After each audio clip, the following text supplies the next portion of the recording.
नमस्कार YouTube family. आजची सकाळची सुरुवात झाली भांडे घासण्यापासून. त्यानंतर झाडू मारला, फरशी पुसली आणि आंघोळीला गेले. आंघोळ झाल्यानंतर देवपूजा केली. देवपूजा झाल्यानंतर मोठी मुलगी शाळेतनं आली होती. ती म्हणाली, मम्मी मला आज जेवणात मसाले भात बनव. मसाले भात बनवला आणि कपडे धुवून ठेवले होते ते वाळत घातले. सगळे वाळत घातल्यानंतर कालचे कपडे होते ते घड्या घालून ठेवल्या. कपडे झाल्यानंतर मुलीला मसाले भात वाढून दिला. त्यानंतर स्वस्त मस्तातला एक केक बनवण्यासाठी मी घेतला. तो ओरिओ बिस्किटपासून केक बनवला होता. बघूया म्हणलं आपण ट्राय करूया. भरपूर जणांचा यूट्यूबवरती बघितला होता. आपल्याला पण जमतो आहे का म्हणून बघितला. तो परफेक्ट जमला. मग त्यानंतर मुलीने आलू पराठा सांगितला खायचा आहे म्हणून तो बनवला.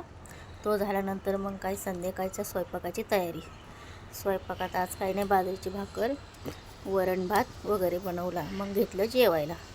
जेवण झाल्यानंतर आजचा दिवस असा संपवला. बाय.